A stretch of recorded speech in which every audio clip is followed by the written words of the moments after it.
Hi hello नमस्कार, मी कोमल आणि स्वागत आहे तुमचं नाशिककर कोमल या यूट्यूब चॅनलवर।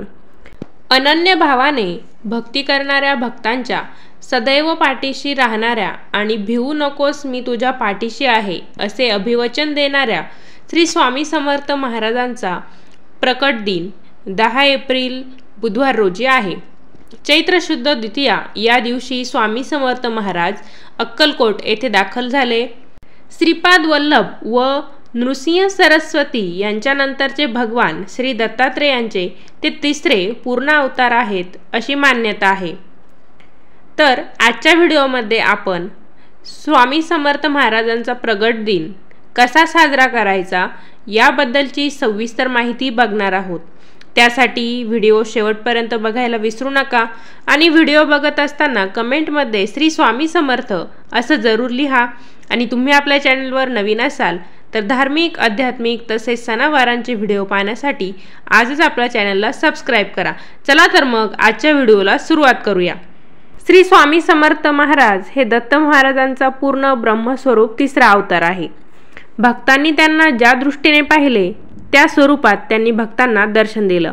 म्हणजे कोणाला श्री विठू माऊलीच्या रूपात दर्शन घडले तर कोणाला श्री भगवान विष्णूच्या स्वरूपात तर कोणाला भगवती देवीच्या रूपात महाराजांनी दर्शन दिले।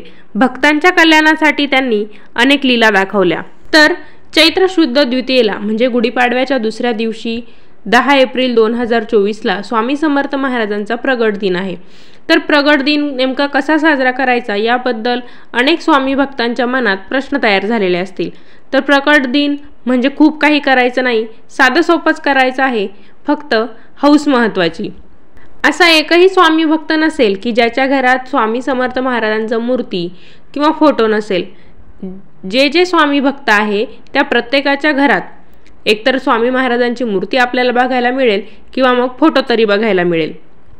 क्वचित एखादा स्वामी भक्त असू शकतो की ज्याच्या घरात स्वामी समर्थ महाराजांचा फोटो किंवा मूर्ती नाही तरीही प्रगट दिन साजरा करायची हौस आहे।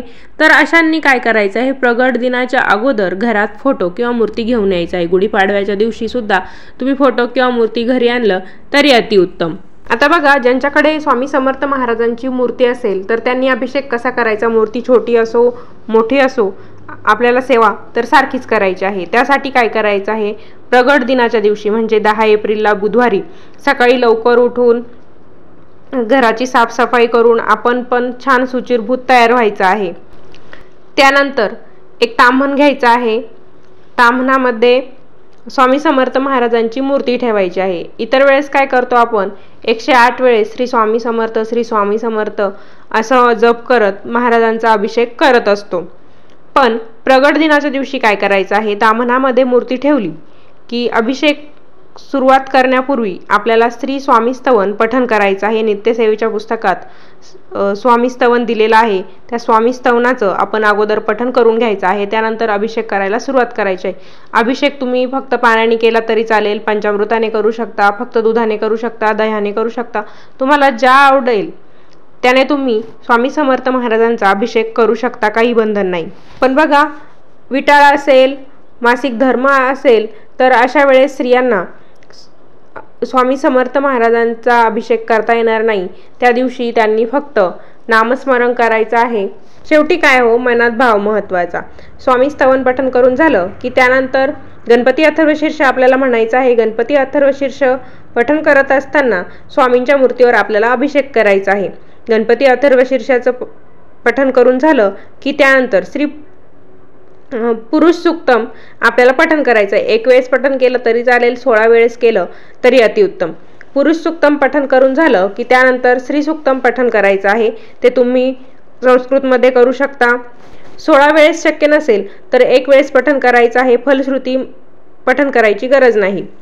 त्यानंतर पवमान सूक्तम एकदा म्हणायचं आहे। नित्यसेवेच्या पुस्तकात पवमान सूक्तम देखील मिळून जाईल। आणि त्यानंतर रामरक्षा देखील एकदा आपल्याला म्हणायचे आहे। परत एकदा आपण क्रम बघूया। पहिल्यांदा आपल्याला स्वामी स्तवन म्हणायचं आहे। स्वामी स्तवन म्हणताना आपल्याला अभिषेक करण्याची गरज नाही। त्यानंतर गणपती अथर्वशीर्ष म्हणायचं। गणपती अथर्वशीर्ष झालं की पुरुष सूक्तम म्हणायचं। पुरुष सूक्तम झालं की त्यानंतर श्री सूक्तम, श्री सूक्तम झालं की पवमान सूक्तम आणि त्यानंतर रामरक्षा। तर असा क्रम ठेवायचा आहे।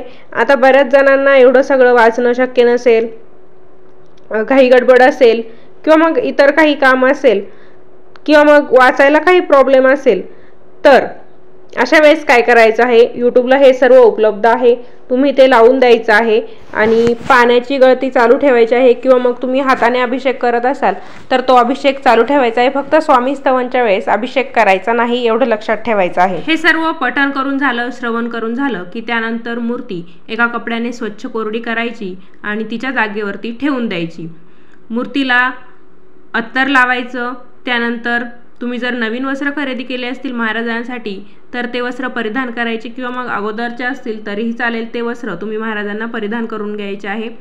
त्यानंतर महाराजांना अष्टगंध लावायचा आणि श्री स्वामी समर्थ महाराजांना पिवळ्या रंगाची फुले आवडतात, त्यामुळे तुम्ही पिवळ्या रंगाची फुले अर्पण करायची आहे. त्यानंतर छानपैकी आरती करायची.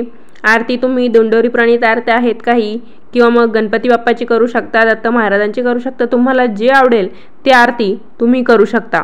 आता हे बघितलं आपण मूर्तीच्या बाबतीत कशी सेवा करायच्या. आता काहींच्या घरात फोटो असेल तर त्यांच्या मनात प्रश्न तयार झाला असेल की अभिषेक कसा करायचा, फोटोला थोडं ना आपण अभिषेक करणार आहे.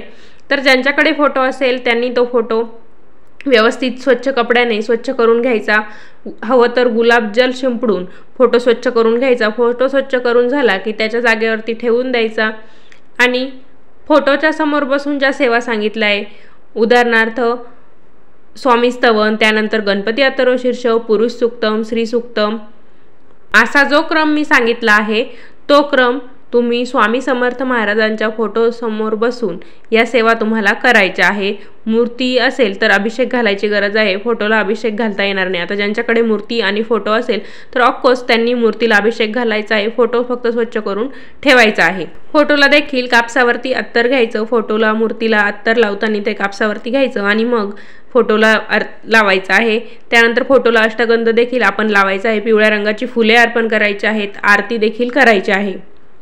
मासिक धर्म असेल आणि तुम्हाला सेवा करायची असेल तर काय करायचं, तर आपल्याला मासिक धर्म असेल पण मनात इच्छा आहे की अरे आपल्याकडून स्वामींची सेवा झाली पाहिजे, मग अशा वेळेस काय करायचं, तुम्ही घरातील एखाद्या सदस्याकडून, आपण दूर बसायचं पण दुसऱ्या सदस्याकडून आपल्याला ज्या सेवा कराव्या वाटतात त्या सदस्याला सांगून तुम्ही त्या सदस्याकडून त्या सेवा करून घेऊ शकता, काही हरकत नाही.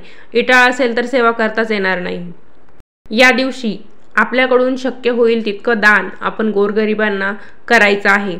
त्यानंतर एक लक्षात घ्या, प्रगट दिनाच्या दिवशी आपल्या घरात कटकट नाही झाली पाहिजे, हेवेदावे नाही झाले पाहिजे. मन शांत ठेवा, शुद्ध ठेवा. मनात कोणताही दुजा भाव न ठेवता शुद्ध मनाने, शुद्ध अंतकरणाने आपण स्वामी महाराजांची सेवा करायच्या आहेत. तर स्वामींना ब्रह्मांड नायक म्हटले जाते, त्यामुळे एवढ्या मोठ्या विश्व चालवणाऱ्या स्वामींना आपण काय देऊ शकतो, तर आपण या प्रगट दिनाच्या दिवशी आपल्याकडून शक्य होईल तितकी स्वामी समर्थ महाराजांची सेवा करायची आहे. आपला वेळ द्यायचा आहे. शक्य होईल तितकं नामस्मरण स्वामींचं या दिवशी आपण करायचं आहे. तर राहिला विषय अशा स्वामी भक्तांचा की ज्यांच्या घरात स्वामी समर्थ महाराजांचा फोटो नाही किंवा मूर्ती नाही. असे क्वचित स्वामी भक्त आपल्याला बघायला मिळतील. तर अशा लोकांनी काय करायचं आहे, आपल्या आसपास कुठेतरी स्वामी समर्थ केंद्र असतं तर त्या केंद्रात जाऊन तुम्ही स्वामी महाराजांची सेवा करू शकता. कोणतीही भीती, भय, चिंता न बाळगता यथाशक्ती स्वामी सेवा आपण स्वामी समर्थ महाराजांच्या प्रगट दिनाच्या दिवशी म्हणजे 10 एप्रिलला बुधवारी करायची आहे. कारण उगाची भीतोसी भय हे पळू दे, जवळी उभी स्वामी शक्ती कळू दे. जगी जन्म मृत्यू असे खेळ ज्यांचा, नको घाबरू तू असे बाळ त्यांचा. श्री स्वामी समर्थ महाराज प्रकट दिनानिमित्त तुम्हाला व तुमच्या परिवाराला खूप खूप शुभेच्छा.